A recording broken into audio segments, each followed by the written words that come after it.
So welcome everyone. Should be a fun chat tonight. We have all kinds of fun topics we could talk about. And of course, after the chat here, we'll open up to Q&A. But Greg, where do we start? I mean, you've done so much. And, well, gosh, everything from an MBA at Wharton to working in Asia, all over in finance and biotech. But what got you started? Yeah. Well, first of all, thanks very much, Jeremy, for having me here, and thanks everyone for spending some time and sharing tonight. Certainly feel free to ask any question along the way that kind of pops up, whether you're interested in asking. There's no question that is off limits. So I've had quite a storied past, as Tom was mentioning, and have been through a lot of different sort of stages and different phases of my career, as I'm sure many of you have been as well. But it kind of started for me actually in a small little community where I grew up in central Washington. I grew up in a town called Wenatchee, Washington, which I'm sure, well, there's somebody who knows. Wapato, Washington. Oh, from Wapato, okay. Yeah. Wapato Point? Oh, no. Wapato. South of Yakima. Okay, sure, all right, okay. We're going to do a little. Yeah, that's right. Washington love. Washington love right there. Yeah. I have been back one time. Oh, yeah. That's Since I graduated. I don't know what it was for me, but I knew that when I graduated, so I went to public schools there. That's all there is in Wenatchee, as Paul knows. And apples. And there is not much else. But for me, I was hell-bent to get out of there, and like I said, I went back once. But really, it's with like many of us, a big influence from my parents. My father was a physician, and my mother, she was the entrepreneur. She had her own business that she started early on. She was sort of the creative one. She was a risk taker, and that was kind of what sort of got me going and excited about entrepreneurship. A funny little story was, of course, was that they just about lost their marriage over my mom's business. And that happened when mom went to dad at one point, which they were struggling a little bit in this women's wear business. So she's a designer of women's wear, clothing line. And in the 1970s, when there wasn't really sort of formal and more workplace attire for women, mom created this whole line called Caroline's, and that's her name, Gregory McKee. So she created the store, and she was selling to Nordstrom and had done fairly well, but she needed some capital. And so she went to the family went to dad and said, hey, I need to borrow $25,000. And believe it or not, guys, he said no. He did not loan her the 25 grand because in that side of the business, that's just not what McKees did. They didn't do business with family members. So they almost lost their marriage. Mom fortunately got money elsewhere, and the business did fairly well. Quite small, of course. She was a sole proprietorship, but it kind of started there for me. And certainly wanting to get out of Eastern Washington was a big driver as well. So would you say that the background, your father's background with medicine played into your interest in the field? It was. That kind of came back later on, although ironically chemistry is probably one of the worst subjects I ever studied. I mean, I think I bombed all my chemistry classes. I really enjoyed physics and kind of the hard sciences and math a lot better, but I think it did kind of come full round circle. Kind of fast forward, and by the way, I apologize for the suit and tie. I rarely wear this. I was down at the mayor's State of the City talk, and this local city is pounded into my head that I've got to be sort of appropriately attired, which drives me batty, but anyway. So I kind of fast forward. When I left graduate school, I was really interested in going and leaving banking. I'll kind of talk about that chapter maybe a little bit later. But I had a kind of what I thought was a fairly basic decision. One was to either go to tech or go to life sciences. And then kind of very secondarily was sort of where I wanted to be. I knew ultimately I wanted to get here to California, which finally happened after many, many years. But I just made a fundamental decision that I liked biology, and I liked the notion that you could really impact people in a very, very fundamental way. I also made the completely asinine assumption that in the mid-90s when I graduated from Wharton, that software was sort of done. I had gone to school in Seattle at the University of Washington, kind of barely got my way through. I swear to God, they were going to not let me graduate. I screwed on way too much and drank too much. But, I figured if I was going to make it in software, I should have quit the University of Washington and literally, walked across or driven across the 520 freeway there and begged Bill Gates for a job as a janitor. That would have been the thing to do. I did not do that. And so I kind of thought in the mid-90s, well, software's done. It's over. This internet thing I didn't get. I was in Philly at the time, and none of us saw that. And I didn't think I could have an impact. Now, of course, that was completely wrong, and software has been exploded. Social media has been incredible, and big data and all that has really taken off. But I just chose to kind of go back to my roots. Even I was talking to a biotech company earlier today, and it's just kind of it's just sort of there generationally, and I get it. And I had made rounds with my dad at the hospital in Central Washington all the time, and so it was just sort of a natural fit to do that. So Nice, yeah, excellent. made that choice. Yeah. Now, in between, there was a whole bunch of other stuff you did over in Japan. What got Right. you into Japan and speaking Japanese? Yeah, I had an interesting opportunity when I was since I almost flunked out of the University of Washington, I couldn't get a job. And so I was thinking, what the heck am I going to do? I had a lot of debt and had been kind of messing around for 4 years. And very, very fortunately, I had joined a program that was set up as a work exchange program called ISEC. It was started in Europe after World War II to help drive work exchange between the US and Europe. And very, very luckily, again, thanks to Bill Gates and Microsoft, they had been hiring and been looking to bring in a lot of foreign nationals to essentially take all their software programs and translate that and launch globally. And the way our internship program worked was that if we found a position for a foreign national locally in Seattle, we could send one of our members abroad. So up until that point, pretty much there were no positions, right? We'd find maybe one job a year, and that means one of our members a year could kind of travel or go somewhere overseas.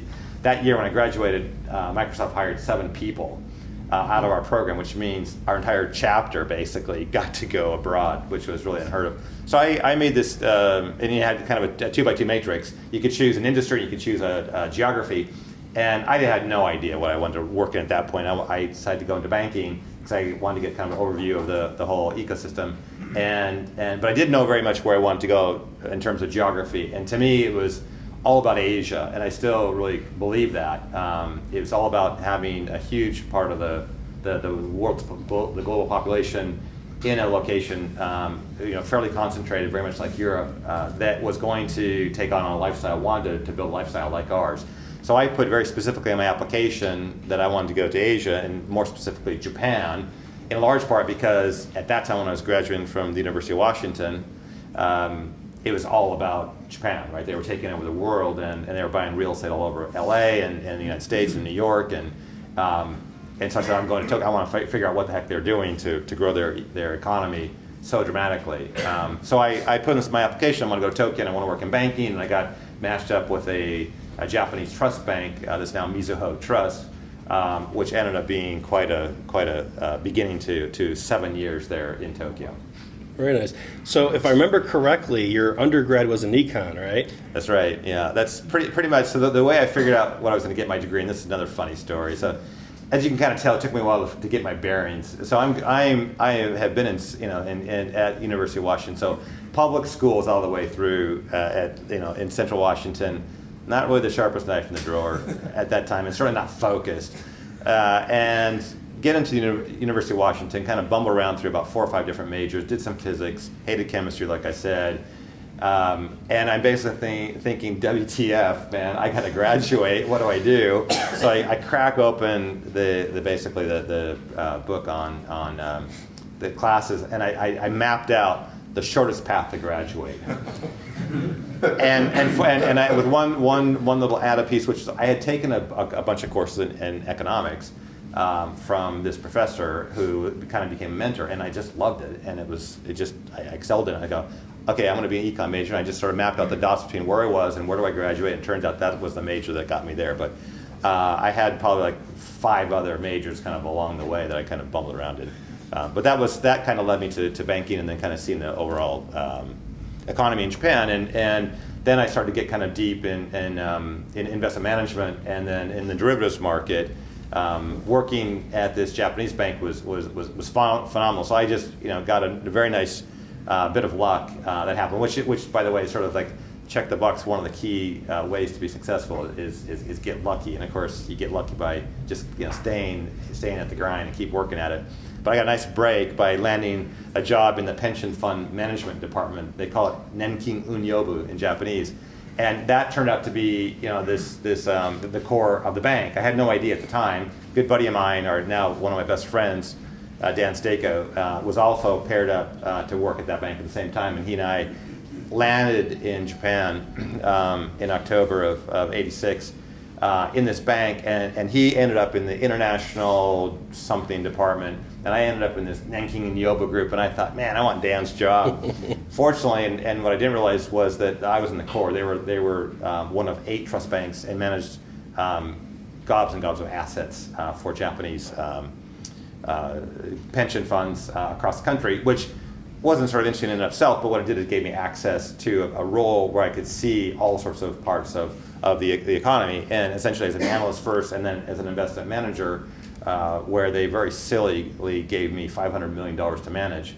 I was able to run around and learn about all the businesses in Japan, and tour them and go on all their public briefings and meet all the other investment banks that were there, Nomura Securities, Daiichi Securities, and the rest of them at the time, and kind of see how their economy was built. So I got to see kind of behind the scenes view of their economy. So that was kind of your springboard, but what did you do to rise so quickly there? Because it went on beyond that. So it's again a little bit of luck, and I guess another theme for me is that although my family and I have been here for 12 years, and San Diego is really, I think it's one of the last stops. So I really, who knows. But I am a big sort of globalist and a big believer in the international, economy worth what 300 and my daughter actually asked me that night 321 million people here in the U.S. We're a very small portion of the global economy in terms of population, and you've got all these other ecosystems that are kind of growing. But being sort of global has been sort of a key part, and Japan was sort of taking off, and it was a time in their economy when the equity markets, of course, in the middle of their bubble, and so I was just very fortunate that I got at the right place at the right time, and I was in this internationally focused department of theirs, our bank that was kind of gearing up that way, and that just kind of catapulted things kind of along the way. They had just so much money under management. We had $10 billion in this one little desk I had. And we had 10 people in that department, and so you can do the math on that pretty easily. And so they handed me a small portfolio of $50 million to work on initially. That went fine, and they said, "Here, take care of this." And literally, it was just like too few people and too much work. So right place, right time was a part of that. And then a few things went well, and one thing kind of led to the next. And what was next? So after that, I kind of I wanted to get out of the Japanese bank, and I wanted to work in an international bank, and I got a position at UBS, their office in Japan, and I also wanted to get a lot more technical. So I was finally beginning to put some of those a little bit of brain power to work, and I realized that there was a whole lot of things that were happening around the derivatives markets in the United States that had not been applied to the Japanese equity markets. And at that time, Salomon Brothers and Morgan Stanley were putting huge numbers of quants in their offices. Morgan Stanley had 100 people in their quant division then, which is completely unheard of. And the way the market was operated then, it was very much driven by relationships, and literally, one broker pushing, Honda or Toyota or whatever the flavor of the day was. And I realized that just was not going to be a system that was going to fly. And I wanted to get in a much more technically oriented trading platform. And I also had a hunch that we were in the middle of a bubble, and I wanted to get on a platform where I could short the market or take an opposite bet against the market.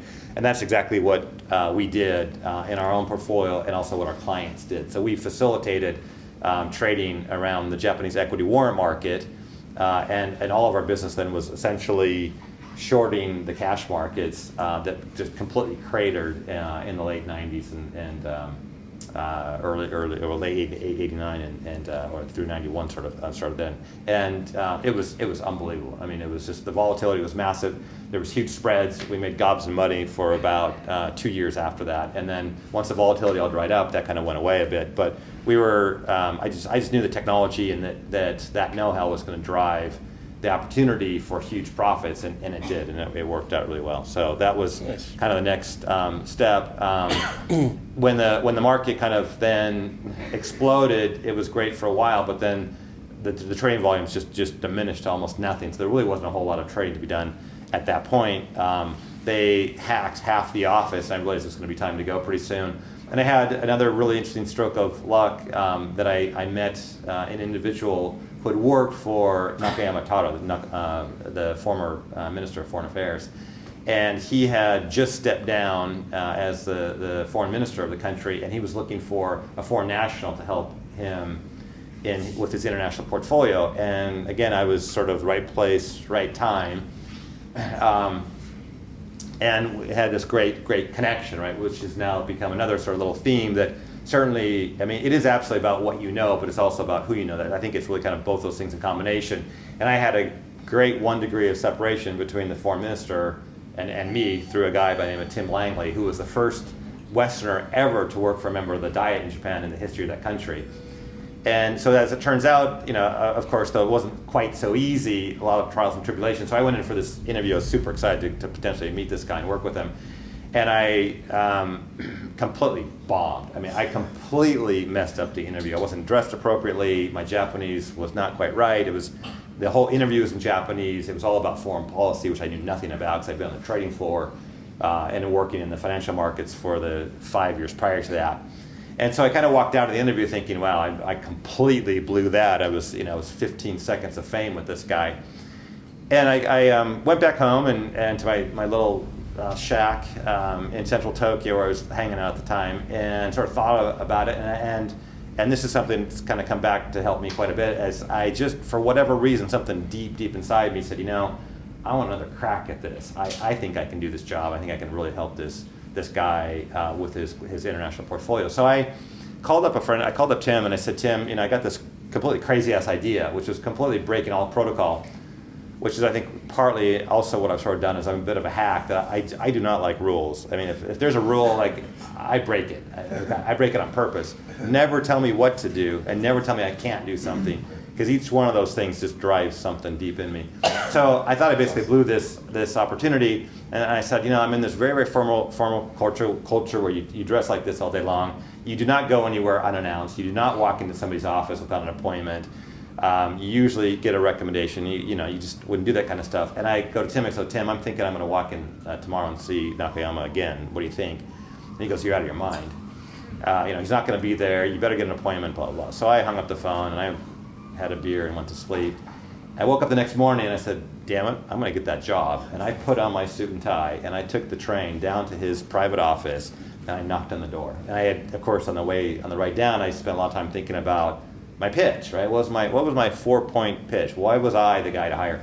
So I get in there, and his son, George Nakayama, who's his chief of staff, and George is now the president and CEO of Daiichi Sankyo, which is a whole other saga of a story. But George answers the door, and I have my pitch ready. I apologize profusely for showing up unannounced. I said, can I have 5 minutes with the minister? And lo and behold, the minister was there, which I later learned was he's never in that office. I ended up working in that office. He never lived there. It was his private office. He usually was in the public office most of the time. And he says, by chance, he's here. Why don't you come on in? So I came in, and he's sitting there, and he's an older guy. He's kind of, something was going on that day. He's a little cranky. But I sit down. I do my 4-point pitch, walk through it all in Japanese. I practice it. Went perfectly. And he looks over at his son George, and George looks at me and he goes, "We were going to give you the job anyway." So I just it was fantastic, and it ended up being a 2-year stint, which was completely unrelated to anything that I'm doing now. But it just ended up being one of those things. Like I really like to learn. I really like to challenge myself, and it was a phenomenal 2-year journey working with this guy, and we did. I did everything from mostly I carried his bags, to be honest, and I wrote his letters for him in English, and I translated for his wife. But we had all these great stories. I've got a picture of Nakayama, who looks like he's basically like a Gorbachev, a Japanese version of Gorbachev. If you remember Mikhail Gorbachev, he's got the little birthmark and everything, completely bald, big old chunks of hair on this side. It's kind of a gnarly looking dude, but super smart. He's a doctor by training. His whole family has this big legacy there in Japan. His mother was the first female cabinet minister in the history of the country in Ikeda's cabinet. His brother was a minister of construction. So they're quite a dynasty there. But I've got this photograph of Nakayama in Germany talking to Henry Kissinger. And it was when George Bush the first had been in Tokyo. So we're outside of Japan. We're in Germany in this big meeting. And Bush Sr. is back in Tokyo. That night that he got ill, and got sick and threw up or something. And Kissinger was telling Nakayama that the president of the United States had just got sick in his country. And it was just, kind of classic, and really, really interesting. We got him reelected twice. I got to basically handle the international portfolio there locally. So any ambassadors from other countries that had an issue would typically go to him and kind of prep it before they went to the sitting foreign minister to go through it. So it ended up being a phenomenal journey. He also completely kicked my ass. We worked. Nate knows this too because he was in DC. We worked, 14-hour days were like a start. Usually it was like 18-hour days. He was incredibly precise. You could not mess things up. I remember I was on the phone one time speaking Japanese to some of my office mates at the other office, and he literally looked at me and started yelling at me at Japanese to my colleagues. Do not let him speak Japanese. His Japanese sucks. He doesn't know what he's doing. He just kind of was just reaming me because I had messed something up. And it just taught you these lessons to be really careful and precise and make sure you were on it. And that's kind of really served me, very, very well later on. But it was he became a great mentor too.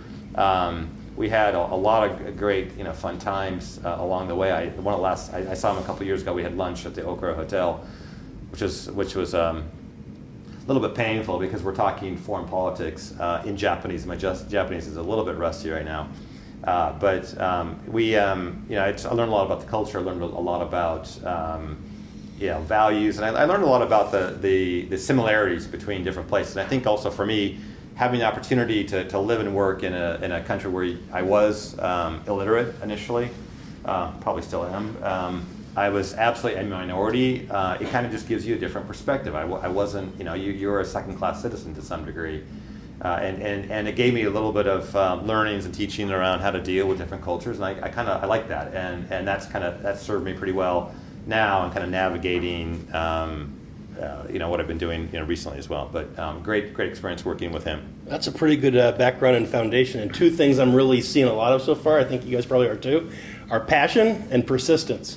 Passion from getting through school in a fun way, right, and getting out, and then passion in terms of the background in terms of why you went into what you went into in Japan, and then the persistence.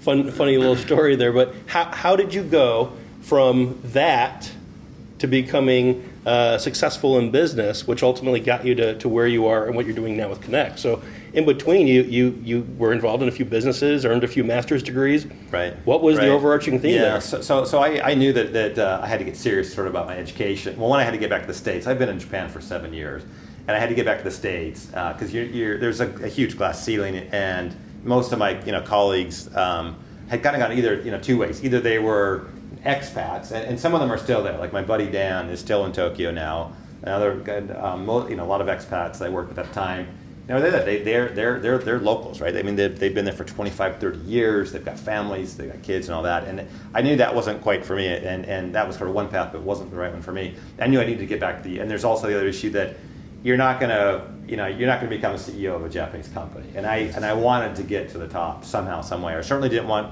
anyone telling me I couldn't get there. So I knew I needed to get back to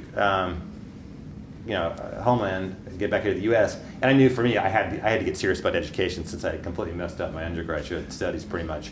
So I took my years of experience and the fact that I had been overseas as an opportunity to be a little bit unique in my applications. So I come back though, and my dad, being very kind of hardcore, serious physician.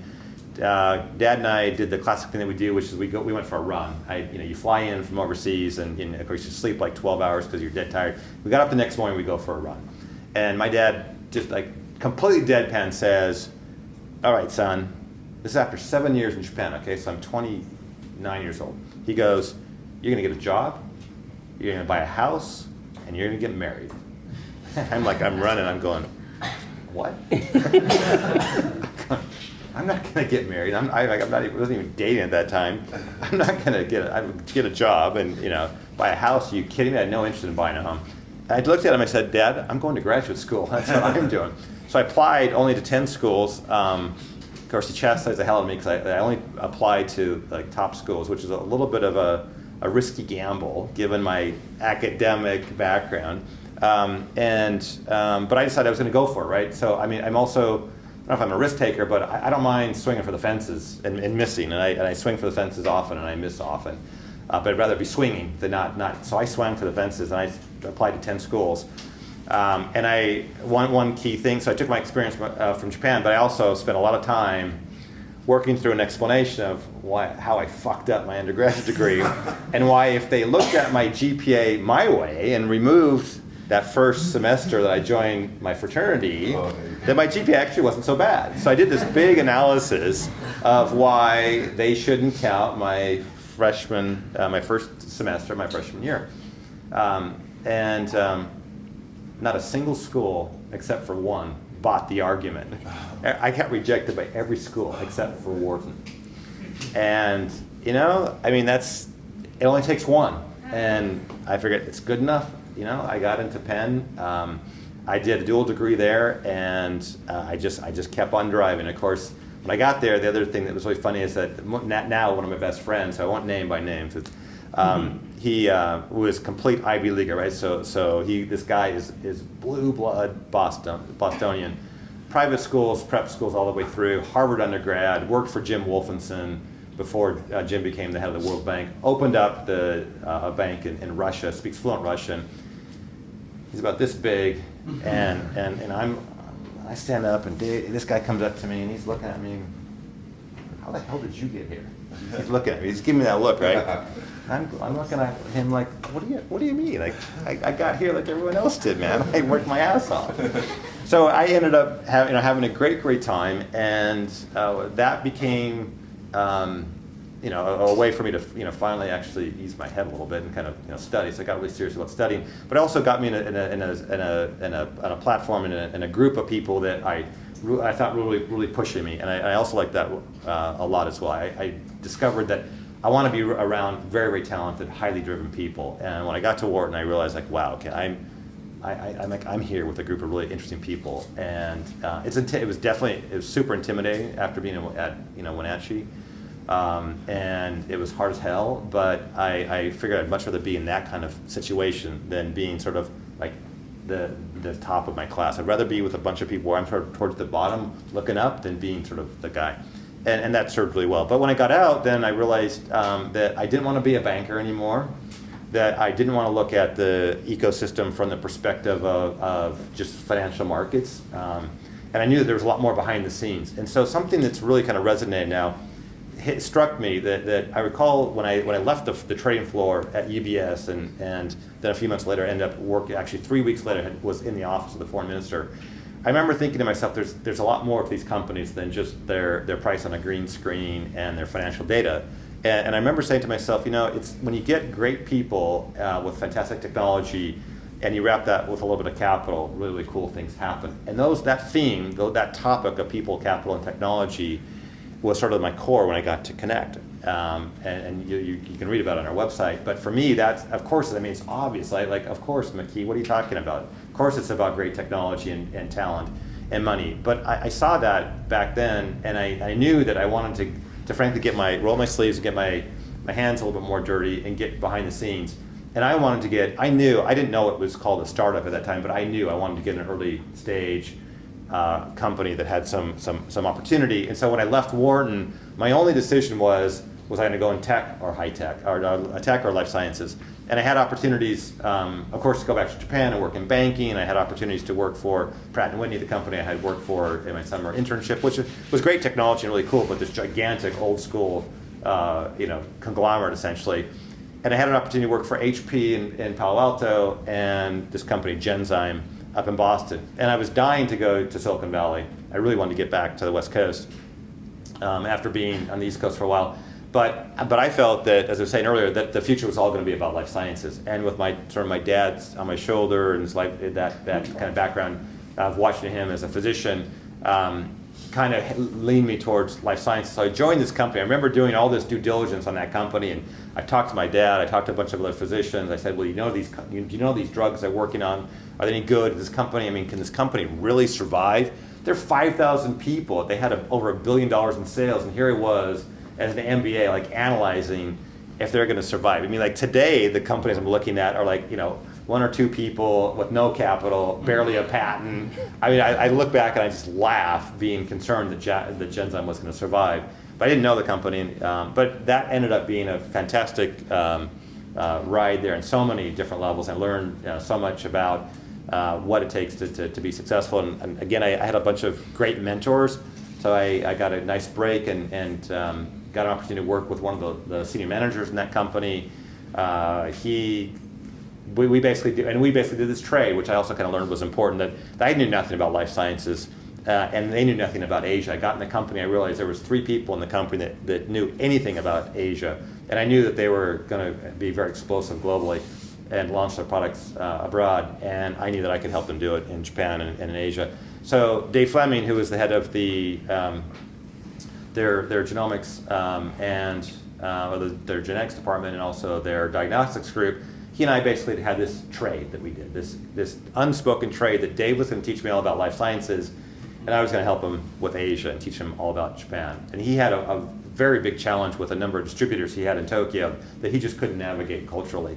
And so this guy, he was also an entrepreneur as well. So he, before I had even accepted the job, I had this interview, and Dave was a master salesman and a genius leader of this business he was running. It was a $100 million business at the time. And he masterfully navigated me around these interviews, including a half hour with Henry Tremere, the CEO of Genzyme, right? Which I knew was a complete setup. So he runs me through this whole day, and I have this half hour with Henry, who became his and is now a very good friend. And they do this big, pitch, and then Dave takes me back to the airport. And then he tells me, before I even, responded, he goes, "Oh, by the way, I bought you tickets to Japan next week. We're flying to Tokyo." I hadn't even said yes. I said, "Well, I'll think about it and I'll come back up." So of course I'd actually already decided, but I didn't want to tell him on the spot. I wanted to hold out a little bit. So when I got back to Philly, I used a fax machine, if you guys know what that is. I sent a fax to him, signed it, and accepted it. And literally 7 days later, we were in Tokyo, and I was up and going. So speed, right? So I mean, like not hesitating and moving and making a decision, moving on became really key. And I learned a lot of that from Dave. We had a great run there. I remember one great lesson from Dave, just to talk about tenacity and speed. We had driven out to Waltham to deal with an issue with one of our colleagues, and Dave had given me some instruction, and he wanted me to call somebody and take care of some issue. And we were kind of tag teaming. He was in the car ahead of me, and I'd written down this phone number. He wanted me to call somebody, and I was sitting in my car, I was driving down the road going back to Cambridge, to our head office, and Dave pulls his car over on the freeway, and he stops. I'm thinking, why the hell are we stopping? And he gets out and comes stomping over, and he goes, "What are you doing?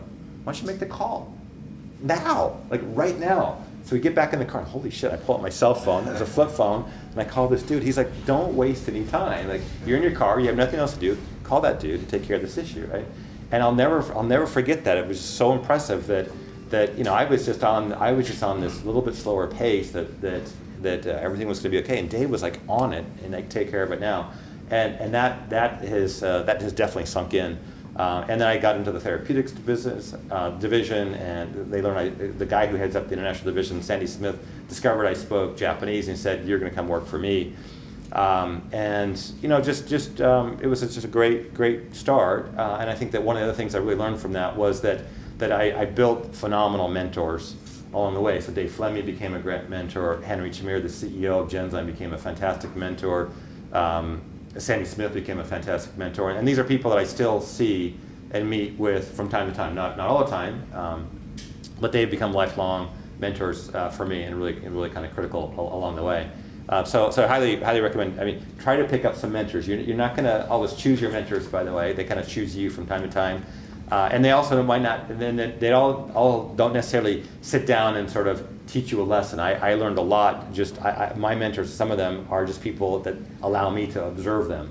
I tried to really teach myself a lot by just being in close proximity, and I always was seeking out sort of the best mentors around. And Dave and Henry and Sandy have become all great mentors, and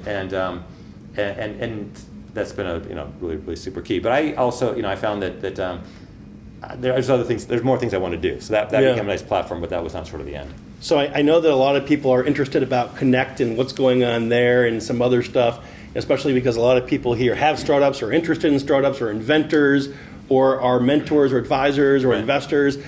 But I remember from our chatting earlier that there were some really big experiences you had from other companies that you were involved in before you got Connect, right? Right. There was at least one big success and one not so much. Yes. So I had basically Genzyme ended up being great, a nice first place to go, and I'm glad I went to a big company initially, but it wasn't for me. I knew I wasn't going to stay in a big company that long, and I left, and I remember Henry was pissed.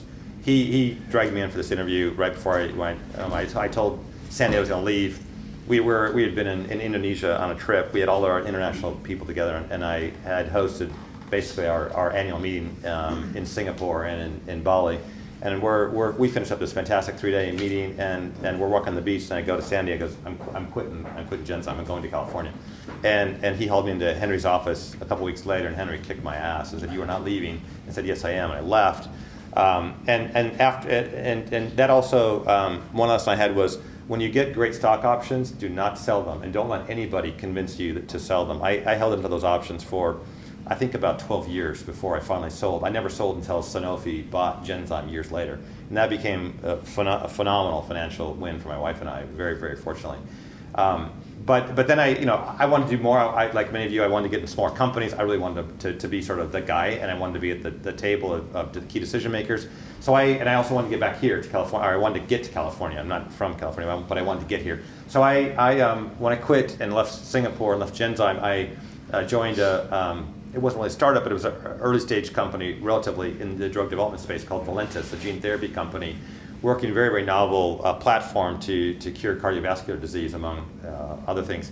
And it was an incredible journey. I definitely got here, and I got here under some unusual circumstances, and worked my way into a business development role, and got my head handed to me for about 3 years as we kind of struggled to get this thing funded. We were working on really big partnerships with a couple of big pharma companies, and we were working the science kind of through its paces. At the end of the day, it ended up being a big flop. We ended up closing it down after probably, in total, I think the company was around for about 15 years. I was there for the tail end, and that all kind of started with the bust in 2000, and then ended in 2003. But it led to something else. It led to a whole bunch of lessons kind of along the way, and I learned a lot about the technology of life sciences. Since I'm not a tech or a technically focused life science guy, I knew I wanted to learn that. I was very intellectually curious, and although I don't have a PhD, I learned the science as best I could, side-by-side PhDs, because I felt that just like when I was in Japan, I was going to learn the culture and the language. I wasn't going to live there as an outsider and somebody who wasn't in the inner circle. So I spent a lot of time learning about our technology, and that served very, very well. And I also learned a lot about raising capital. I learned a lot about the trials and tribulations of trying to do big pharma partnering. We had a couple great partnerships that collapsed in the end, and we burnt through a shitload of money. But I took it in stride that this was just part of what you do as an entrepreneur. So that was sort of one that didn't work out, but it led to a lot of different things. Those experiences led me here to San Diego. It led me to another very interesting life science company called Inventa that was working on another cutting edge piece of science. So I realized that for me that's kind of where I like to be. I like to be really on the edge. Both those fields, so both the gene therapy field now is completely exploding. It's a phenomenal area. Immunotherapy, which was really tough at the time when I was working in that for 10 years, is also now one of the cutting edge areas. So I'm a little bit early, it seems, in certain areas. But I joined this company that was called something else, and I worked my way up from VP of Biz Dev to CFO of this publicly traded company to CEO. And so that little journey is a nice little side story, and I learned a lot of things along the way about boards, how they operate, a little bit about politics, a little bit about understanding your investors and taking care of your investors. The CEO basically got fired because he didn't care about his investors. I had been the CFO. All I did all day was talk to the investors. And I always thought about the company from their perspective. We were on borrowed time as far as I was concerned. We were using their money to develop this company, and I was working for them. It was very clear. The board, to me, was just a conduit and a government's body that was in between me and my real bosses, which were these investors. And that is really, that is the way I always think about it. When I use someone else's money, I work for them. That was really quite key, in that company. And they fired him. They put me in the chair. And at that point, you really kind of get to a slightly different level. That all of a sudden, you've gone from being, I'd gone from being kind of a small guy, frankly, a small player in a bigger organization that did some good things, made a little bit of money, to a guy who had a seat at the table. There was 4 or 5 of us in the senior leadership team. So I kind of felt like I had made it. I was there making key decisions, to being the guy where ultimately you had to make the call. And that was a big jump, but it became fantastic. And then you realize the power you've got. You realize also the opportunities and the challenges, and all the things I had sort of learned along the way began to really kick in. My team was super critical, which is absolutely true at Connect. Connect in some ways is also a bit of a startup in that we're restarting Connect. We've put in a new team. We've got a new space now. We've hacked out 30% of our cost structure. We've got a new web presence. We've got a very focused strategy.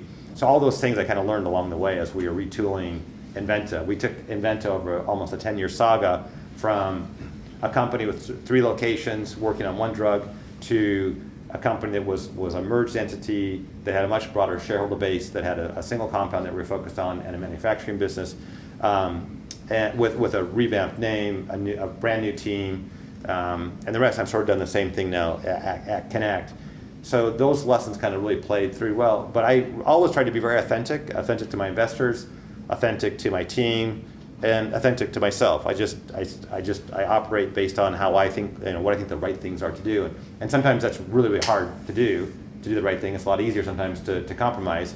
And I compromised a little bit in the past from time to time. I definitely, absolutely made mistakes. But I learned that in the longer run, if you just stay true to yourself and your team and your investors, that is absolutely the best thing. So I'm super excited about Connect. I left after we sold Inventa. I did the whole I'm on the board thing for a while. They put me back in as CEO for a while. They wanted to go a completely different direction, take it private, and I realized that it was time for me to move on, and that was a great move.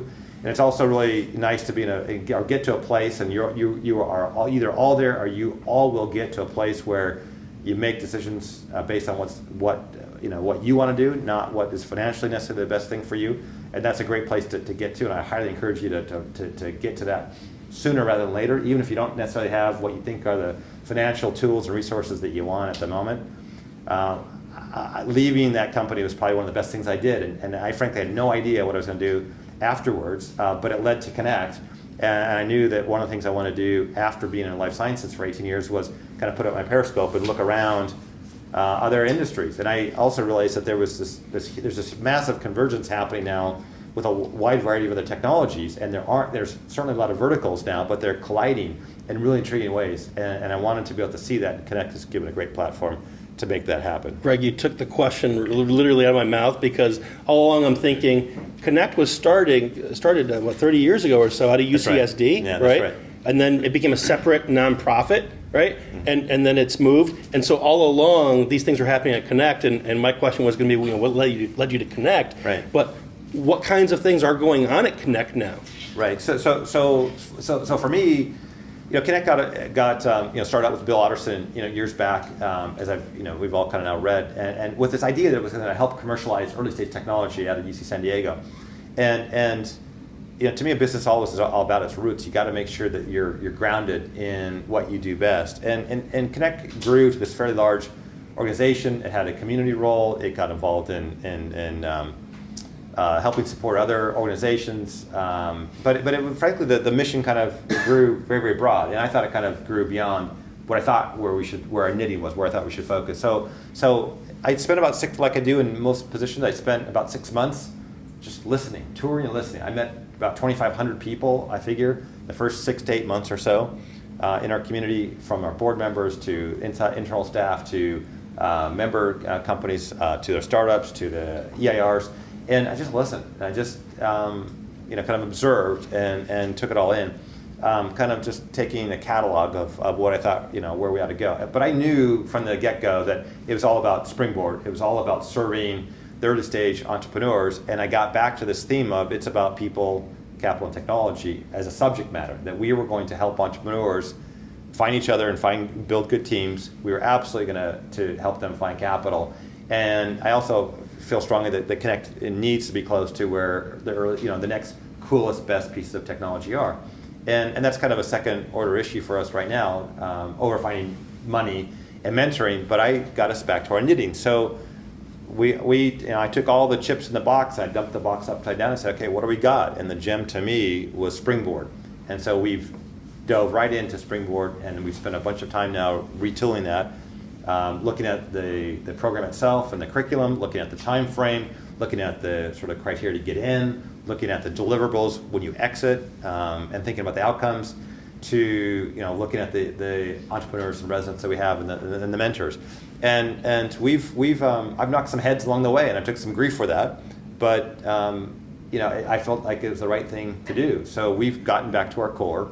I think are really building a strong program. We've added one program which we call Connect Match, which is focused on finding sources of money right now, capital match, which we're looking at potentially expanding later, but right now we're just one step at a time. So Claire and Nate have helped rebuild policy. We've rebuilt our president. It was really clear to me that it was incredibly challenging to kind of navigate. So one little funny story on that front, like all of us, while I was going through the interview process for this role at Connect, I went to the website to kind of figure out what the organization was about and to come up with some clever question for the next day. And I got on the website and I lasted for about 5 minutes and I gave up. I couldn't navigate it. It was way too complicated. I was way too impatient. I said, screw it.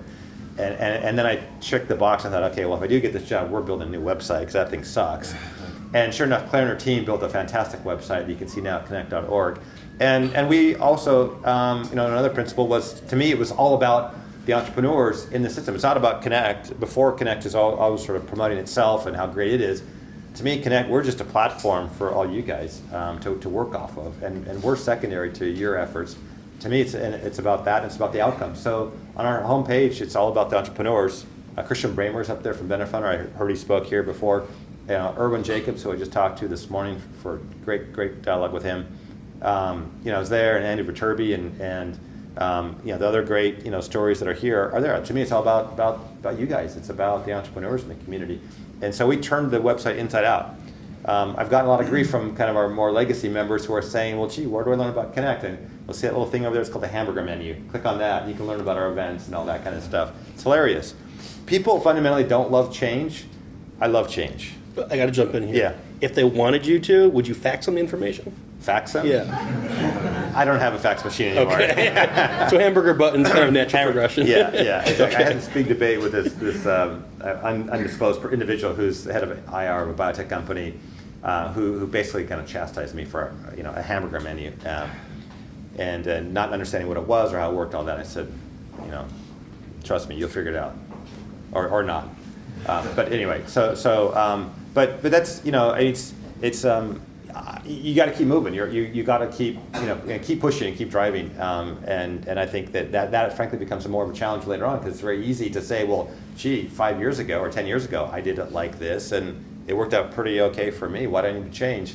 But it's kind of sport. It's fun, I guess, because I screwed up my undergraduate education so badly that something like could slip me the other way. That okay, I don't have any formal degree. I don't have a PhD, or I got a master's, whatever. But I love to explore and learn, and that's what kind of keeps me going. And that's kind of a culture we built inside the organization. And I also thought, like, how in the heck can I run Connect and not be innovating Connect at least as fast as you guys are innovating your companies? If we don't innovate, how can we even think about being part of the ecosystem? So before we turn it over for a few questions here, there is one question that I want to ask. I think everyone's thinking about it in some way, shape, or form, but kind of lay the groundwork here. I was at a conference this past weekend, USASB, U.S. Association of Small Business and Entrepreneurship, and I was talking to a professor from Washington, I believe, and turns out he went to UCSD, went through the Springboard program. I also met an executive a few months back in Mexico who went to UCSD and knows the program. And so point is that Connect has been around, and there's definitely a network there, and there's so many people who are involved in some way, shape, or form. And it's so great to chat with you here tonight, because I've also been a part of Connect, mentoring on the finance side. But part of what I like about the program is it's bringing all these people together, all these resources together, it's supporting the community, and it's free, right? The Springboard program is free mentorship, and essentially, so the question is, what is the big benefit to startups and entrepreneurs in terms of Connect, especially Springboard? It's free mentoring, and it's a program to design, to develop the pitch deck, right, to ultimately get funding? Right, it's really, it's a couple of different things, right? So primarily Springboard is set up to get you prepared to go and raise capital. So we put a very, very bright line between the mentor program, Springboard, and Capital Match to find money, with the notion that you got to not only have a deck, but you have to have your due diligence materials, you got to have your business model figured out, and you got to figure out, you got to be able to explain and know how you're going to return and gain return on your investors' capital. So we've really defined that. But what I also realize is there's a lot of other things, other aspects of Connect. So for me, in those dark moments, it was always really helpful to have other colleagues around to help out. And those are some of my mentors, it's some of my classmates from Wharton, it's some of my forum mates from YPO and my buddies in that organization. But I want Connect to sort of be that as well. I want Connect to be a place, a conduit where you've got a support mechanism. So we've actually started to, although we're not technically incubating, it's another rule I'm breaking, is that Connect is an accelerator, not an incubator. I kind of did one of these to my board, and I said, that's bullshit. We need to have companies with us, because one, we're going to learn a lot more. Well, one, it's going to make our job a lot easier. Two, they need space, and it's great to have everyone at a kind of an open location where they can operate and learn from each other. And three, it's the right thing to do. So we've got 5 companies, including Benefunder, among others, that we're, I wouldn't say we're incubating, but we've given free space to. And we have our mentors and connections, right? And experiences. So we're always working to help make the right kind of introductions to corporate partners, to other talent, to financial sources, whatever it might be. And it just sort of depends. And by having us all together, or at least having a place where we can meet and have our panel discussions and the rest, it makes it a lot easier. So we're working on offering space. We are definitely working to build up our Rolodex of investors, especially sort of investors for the first $500,000 to say $5 million of capital. We are also working on putting together a Rolodex of corporate partnering opportunities, and then other resources that are kind of around. There's a great stable of strategic advisors, as we like to call them, that are around the community. Our kick-ass strategic advisory network, as the marketing team calls them. And those are attorneys and accountants, but also a lot of other people that really want to help this ecosystem. And I found, especially having a chance now to work across a bunch of other cities in the country, that this is one of the best and most open places where you can get a lot of great support for your startup, probably more so than just about any other town. And those resources are really important. So we're working to make the right kind of introductions as well to people to help you get your company up and going. Excellent, thank you. Well, I'm sure people are going to have more questions about Connect and what's going on at Connect and that sort of thing. And of course, we'll take a few questions, but then also chat a bit afterwards. So with that in mind, Sure. Why don't we open it up to questions? I think we have one back here. Yeah, so last year San Diego brought in $800 and some odd million in venture capital funding for startups, versus the $12 billion or something that was up in Silicon Valley. And I know that there's a big push to try to bring that in. What is Connect doing to try to bring that type of funding, or at least a chunk of that funding, down into San Diego? Yeah, I mean, funding and venture funding in particular is a big challenge, right? Because we lost a lot of our venture funds that were here, and a lot of those partners, and unfortunately. Although some of them are beginning to kind of reemerge. A couple people from Enterprise Partners, for example, 2 partners there are kind of working some deals and so forth. But we're trying to help that through Capital Match. And my view is that we're not going to be able to bring venture capitalists down here right now to set up an office. It's kind of a huge. It's a huge gateway to actually doing what they really need to do, which is just invest in our deals. So what we're trying to do through Match is provide to find the right investors to potentially come down here at some point. Right now, we're frankly not focused on VCs at the moment. There are some that we know just through our own networks that from time to time we may bring down. We've been much more focused on angel and high net worth individuals who are really going to most likely fund those Series A round and maybe the A round investments. But at a certain point, I think what we need to do is create some alignment and really coalesce around the best deals that are here and go and shop them to VCs elsewhere. And we're working to at least get those guys to come down and visit, guys and gal partners to come down and visit and see what we've got here. Unfortunately, a lot of capital thinks that all you need to do is run around San Jose and Cupertino and Palo Alto and Menlo Park and downtown San Francisco, and they got all they need. And it was pretty true, but we want to make the case that there's some great technology down here that they're not going to necessarily see unless they get down here. And second of all, there's less competition for deals. There's a lot of deals you're not going to get into in the Bay Area, and their valuations are crazy right now. So I think we've got a really interesting opportunity in that we've got fantastic entrepreneurs and great technology, and the deals are priced a lot better. But we definitely have our work cut out on that front. Yes? Where do you see the startup community in the next 1, 3, and 5 years from now in San Diego? Well, I think it's gonna absolutely thrive. I would hope that in that time frame that we get a little bit more alignment in our resources. So there's a lot of different places you can go to either get into an incubator or get mentoring or maybe get access to money. But I think that we've got to have alignment and we've got to have scale around those resources, and we've got to have, I think, a shared goal to kind of really make that happen. So one of the things that we put out there back at our MIP back in December was that I didn't really feel like there was any driving force here of what we were trying to do. I felt like we were kind of scattered. I mean, as individuals, we all have kind of our companies we're working on. We kind of know what we're doing. But as an ecosystem, I kind of feel like we're a bunch of chickens with our heads cut off, running around like, oh, we're innovating. Oh, we're so innovative. Oh, we're so collaborative. Like, well, what does that really mean? And by the way, what are we driving towards? So my big theme, which I love about this place compared to what's kind of happened in the Bay Area. I mean, look, I love the Bay Area. I've got relatives up there and get up there quite a bit as well as you guys do.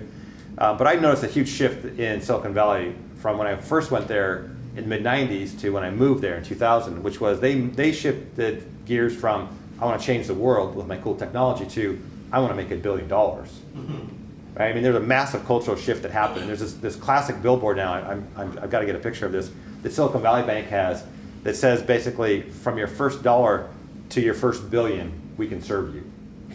And I thought, God, like, I mean, yes, it'd be awesome to make $1 billion and to be the next billionaire, but it's about changing the world first. And when Silicon Valley lost that, I kind of felt like they sold out. And we haven't, which I think is really awesome. So I hope in 1, 3, 5 years that we haven't sold out and we're still changing the world. But I also hope that we have more alignment around the resources here. And so our goal that we put out there, the goal that I put out there was, I want us to as a community, figure out how we're going to create the next 10 $1 billion companies as a starting point. Like, let's put a real goal out there. Yeah, I want to change the world and have a big vision, of course, but I want to have something concrete and tangible. And if you look at the track record of this place, we can do it. We've got probably already 25 to 30, $1 billion plus value companies that were started from scratch here. So it's going to be a slam dunk to do 10 more in 10 years. Hassan. So definitely heard your talk at MIP, and I think Connect is doing a lot of great things, especially connecting the entrepreneurs with the mentors, advisors, and capital that are necessary to help drive the ecosystem. And Christian's definitely one of the gems of San Diego that you guys have done a great job of supporting. But I was wondering, when talking about that vision, about that grand goal of 10, maybe $1 billion companies, letting San Diego really achieve the potential that it has, how do you view collaboration amongst Connect and maybe other players that might be doing overlapping things? There is that shared alignment, that shared vision, that same conversation about what San Diego can be. And so I just wanted to know the mindset about other players.